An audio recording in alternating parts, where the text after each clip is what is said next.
Hi everyone, I'm Annie. I'm your local real estate agent in Massachusetts and Connecticut. And I just wanted to jump on here and chat about flipping houses. So a ton of people think about flipping houses. They're curious about it. Where do you start? What do you do? How much money do you make? And there's so much that goes into it. So I thought I would do a little guide to flipping houses, since my husband Ricky and I have flipped houses before. We were flipping houses in New Jersey, and then the pandemic hit, and I was pregnant with our first child, so we moved back home to Massachusetts, and just haven't gotten back into it yet with 2 kids now, and just everything that we have going on. But we absolutely loved flipping houses. How we got started was Ricky has always wanted to flip houses. He's always been interested in real estate investment ever since he was young. And we were living in New York. He had lost his job. The company was downsizing and he was one of the newer employees there. And he came home and he said, I lost my job. And I thought that he was joking, because sometimes he would come home at lunchtime and joke about that. And he was not joking at the time. So when I realized that it was actually the truth, he said, I'm jumping in the car right now. I'm gonna drive to New Jersey and I'm gonna start looking for houses. A big thing that we had heard about on real estate podcasts was driving for dollars. So that was where we started. Of course, I was like, I'm jumping in the car with you. And if we're doing this, we're doing this. So we got in the car, we drove around New Jersey. We kind of familiarized ourselves with different towns. Of course, we had friends that lived in New Jersey because we were in New York. So we had friends from New Jersey that sent us in the right town directions. And we started with driving for dollars. So driving for dollars is what we ended up doing was printing postcards. So I created a postcard, had them printed, and we would drive around looking for homes that maybe looked abandoned or vacant, or maybe just kind of run down. Maybe it looked like there was an elderly person living there. Whatever the case was, if the home looked like it needed some work and maybe it wasn't being cared for and ready for a new owner, we would pop a postcard at their door and just hope for the best.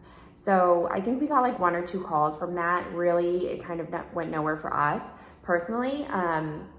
So what we started to do was we just started calling different listings. So we looked at the MLS, things on Zillow really, and tried to find homes for that way.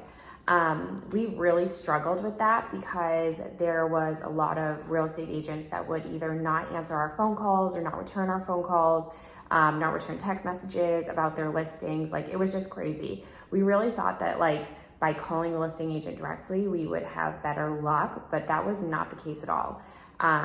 We toured a couple homes with different agents. Nobody really stuck with us. Nobody really I don't know if they just didn't think we were serious. We were young. Maybe we just didn't seem serious to them, whatever that case was.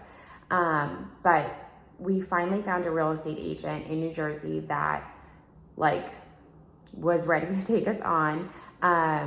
And shout out to Dana Jensen. She still does real estate out in New Jersey. So if you need a real estate agent, let me know. And I'm happy to connect her with you if you guys are in the same area. But anyway, so Dana really stuck with us, and she was amazing. She showed us a ton of different properties, and we were touring this one house that we were just this isn't gonna work. We put in so many offers at this point. It was a foreclosure. The house was under 1,000 square feet. And we just didn't think it was gonna work. And so Ricky, I remember we're walking down the staircase from the 2nd floor, and Ricky was like, just put in an offer for $87,500. And Dana was like, okay, I'll do it. And she sent us the paperwork, we signed it, or I don't even remember if we signed paperwork before, or she just made the phone calls. But I remember her on the phone, and she was kind of bargaining with the bank. And somehow she got them to accept that offer. It was listed at $100,000, and she got them to accept $87,500. This was in 2018, so pre-COVID prices. But she was just amazing. She stuck through it with us. She had also had renovating and flipping experience as well, so she was able to recommend different contractors to us and everything. Also, it was actually, I think, her hometown where we ended up purchasing. So she, just having a real estate agent that worked with us through the entire process. She showed us homes, she wrote up offers, and I'm talking about so many houses, so many offers, And she didn't get annoyed with us at all. Like, she always seemed like she was happy to like just be there and help us out. And that was just really refreshing to find someone who was actually willing to help us. So that is my biggest piece of advice. If you are thinking about flipping houses, absolutely find a real estate agent who is willing to work with you and work through that stuff with you. I personally love working with investors because I've been there, whether you're looking for like multifamilies or looking to fix and flip, or I have a lot of investors that are looking for condos as well. They'll go in, purchase a condo, maybe do a little bit of updates, and then they rent it out. Like, whatever type of investment you're looking for, personally for me, I absolutely love that because that's really my strong suit. I love working with investors, getting them ready and helping them start their portfolio or increasing their portfolio if they already have one. But definitely first step is finding a real estate agent who's willing to work with you and who's willing to go step by step with you, especially if you're a first time flipper. It's super important. Because a real estate agent, they just kind of know the ins and outs. They can help you find the property, they can help you tour the homes, and just get you to the right step, get you to the right property. And they may also know, like for me personally, I can now walk into a house and be like, if you're a first time flipper, this may be way too much for you. Or like, hey, this is the perfect flip for someone who's first time. So just having their expertise is really helpful if you're first time specifically. So that's my first piece of advice, is to find a real estate agent that will work with you. Next, I would say find trustworthy contractors. So we have been through our fair share, and I'm sure everybody who's done renovation projects has worked with people that have not been necessarily like helpful or honest. We've had plumbers that have just disappeared on us after like pulling a permit and then they're like gone. Just, crazy stuff that I'm happy to share with you. If you would like to reach out, I'm happy to share all of our stories with you. But like finding people who are just honest, trustworthy people. And a huge thing of that is getting recommendations from friends, family members, different people that you know that have been through the process before of renovating properties. They know who to trust.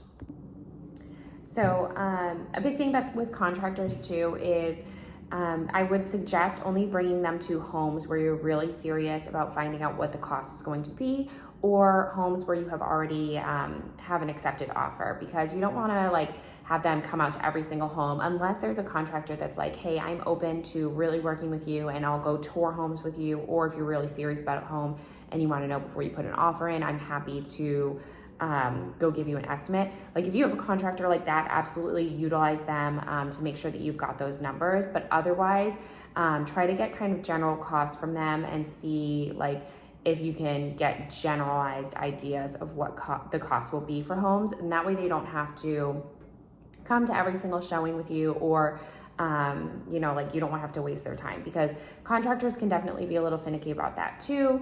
If you're calling them every time you think you want to put an offer in, it's a lot. And writing up estimates, because we also have been general contractors and we've written up estimates, it takes a lot of time for people to put together those numbers for you.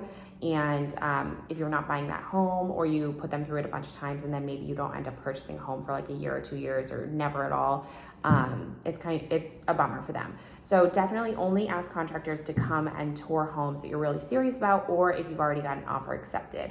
Because budgeting for you as a buyer and as a flipper and investor is going to be really important.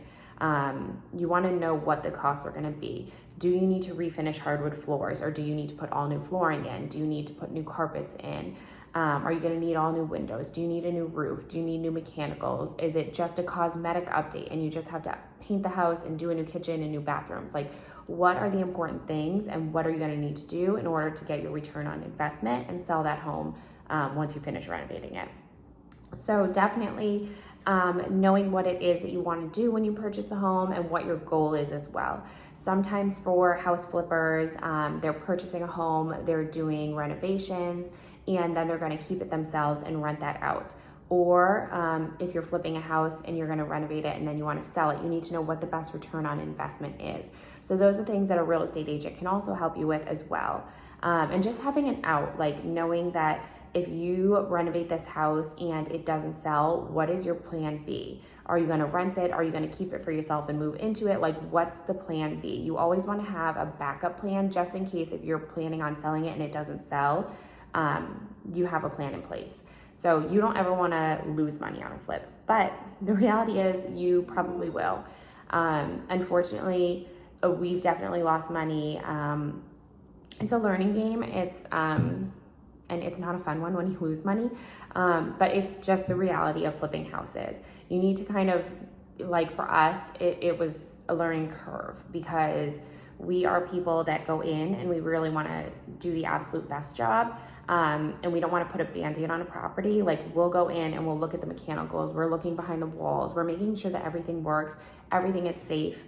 And sometimes that costs a lot more money than just updating kitchen and updating bathrooms and painting the walls. So you have to know like what particular idea you have, what particular renovations you want to do, and what kind of flipper you want to be. What's your plan? Those are big things to know when you're flipping a house. So there's definitely a lot to think about, and a lot to know too. Budgeting is a huge thing. Like, we have, in the houses that we flipped, I feel like we've never gotten the budget right the first time.